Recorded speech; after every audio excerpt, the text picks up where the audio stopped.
Hello hello students, देखिए आज आप करेंगे सॉल्वेंसी रेशो। अगर पीछे की कोई भी रेशो आपने नहीं की तो उसे आप जो है पहले कर लीजिए, उसके बाद इसको देखना है।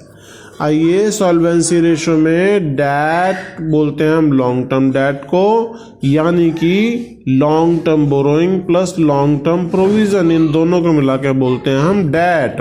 और इक्विटी का मतलब होता है शेयरहोल्डर फंड। तो अगर मैं डेट इक्विटी रेशो को बोलूंगा डेट अपॉन इक्विटी, यानी कि long term debt upon shareholder fund. Table आपको मैं फिर से रिमाइंड करा दूं, ये है लाइबिलिटी और ये है टोटल एसेट। लाइबिलिटी के अंदर shareholder fund, non current liability और करंट लाइबिलिटी, इन दोनों को मिला के बोलते हैं कैपिटल एम्प्लॉयड, इन दोनों को मिला के बोलते हैं टोटल डेट्स। यहाँ जाइए, तीनों चीज़ों को मिला के आप टोटल एसेट बोलते हैं। अब देखिए, अगर आपको टोटल डेट दिए तो टोटल डेट में से करंट लाइबिलिटी हटा दो, क्या बचा? Long term date. ठीक है, और टोटल डेट में से लॉन्ग टर्म डेट हटा दो तो करंट लाइबिलिटी।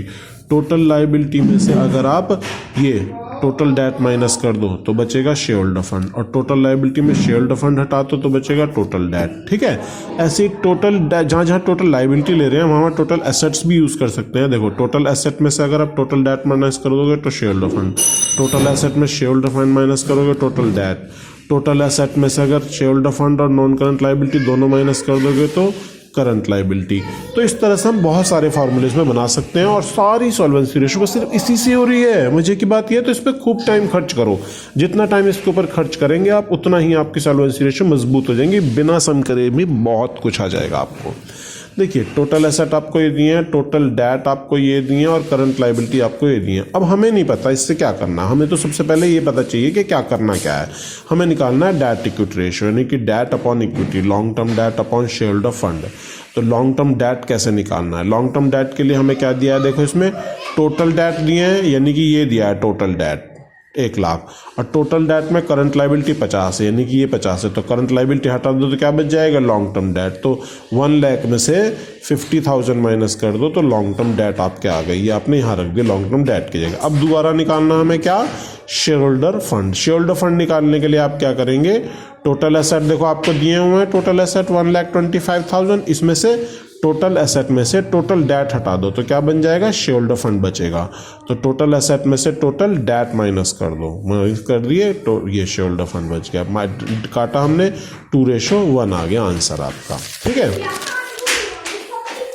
अब इसी तरीके से अगर आप दूसरे सम को भी देखेंगे तो वो भी इसी तरह से होंगे। देखिए, अब यहाँ ये शेयरहोल्डर फंड में आपको इक्विटी शेयर कैपिटल दिया है।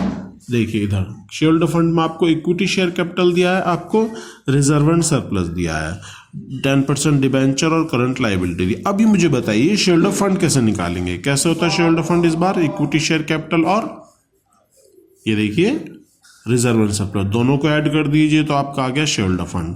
लॉन्ग टर्म बोरोइंग में कुछ भी ऐड करने की जरूरत नहीं है, सिर्फ डिबेंचर ही लॉन्ग टर्म लाइबिलिटी अकेला है, करंट लाइबिलिटी को तो कुछ कहते नहीं। तो ये अपॉन ये आ जाएगा आपका ये भी।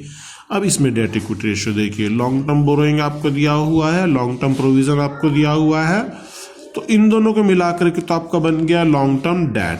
सही है।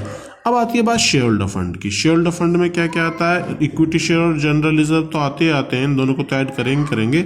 साथ साथ में ये भी इन्हीं का पार्ट है, surplus that is balance in statement P&L। अब ये ऐड नहीं करेंगे क्योंकि डेबिट होने का मतलब है माइनस बैलेंस, लॉस। डेबिट का मतलब क्या होता है? लॉस। तो इसलिए इसे माइनस करेंगे। अगर ये क्रेडिट होता तो प्लस कर देते। तो शेयरहोल्डर फंड आपका आ गया और टोटल डेट आपका आ गया। कर दीजिए total date upon shareholder fund 6 lakh upon 3 काट के आ जाएगा 2:1। ठीक है, तो सारे फॉर्मूले सिर्फ और सिर्फ आपके टेबल के ऊपर बेस्ड हैं। ठीक है, अच्छा, अब हम total asset to debt ratio पे आ जाइए। Total asset to debt ratio आ जाती है। अब जब हम total asset to debt ratio की बात करते हैं तो total asset to debt ratio में भी आपका क्या फार्मूला बैठता है? देखिए, total asset to debt ratio में टोटल एसेट तो आपको पता ही है कैसे निकलते हैं। ठीक है, टोटल एसेट तो आपको पता ही है कैसे निकलता है। चलिए, total asset to debt ratio से पहले हम एक और चीज बता देते हैं, ये effect of transaction. Question number example number 44 first देखिए, purchase of fixed asset. Effect की बात करते हैं तो डेट इक्विटी रेशियो आपका पहले से 2:1 इसमें दिया हुआ है। देखिए डेट इक्विटी रेशो आपको 2:1 पहले से इसमें दिया हुआ है। अब ये कह रहे हैं एक लोन ले लिया इन्होंने, कितने का लोन 50,000 के ले लिए, तो बताइए कि क्या फ़र्क पड़ेगा। मैंने आपसे कहा था 2:1 है तो 2 लाख और 1 लाख आप पहले एज्यूम कर लेंगे। क्या एज्यूम कर लेंगे, 2 लाख तो डेट मान लीजिए और 1 लाख आप इक्विटी मान लीजिए। Debt upon equity, debt upon equity. अब जब लोन लेते हैं तो 50,000 का लोन यानी कि लाइबिलिटी बढ़े तो 50,000 यहाँ तो आ गए, लेकिन इसके रिगार्डिंग कैश जो आ रहा है वो तो इक्विटी में नहीं आता ना, कैश तो करंट एसेट का पार्ट होता है, इसलिए इसमें कुछ ऐड नहीं होगा।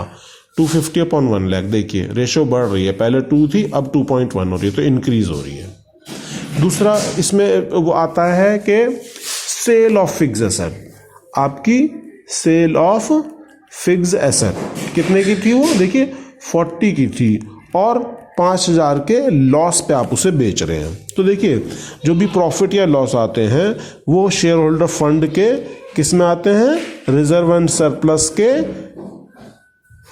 किस में आते हैं, surplus that is balance in statement of P&L में आते हैं। तो surplus that is balance in statement of P&L में प्रॉफिट जुड़ते हैं और लॉस माइनस होते हैं। तो अब जब आपकी सेल पे लॉस हो रहा है तो डेफिनेटली इसमें से तो माइनस होगा और लॉन्ग टर्म लाइबिलिटी में से तो कुछ भी नहीं जा रहा, ना कुछ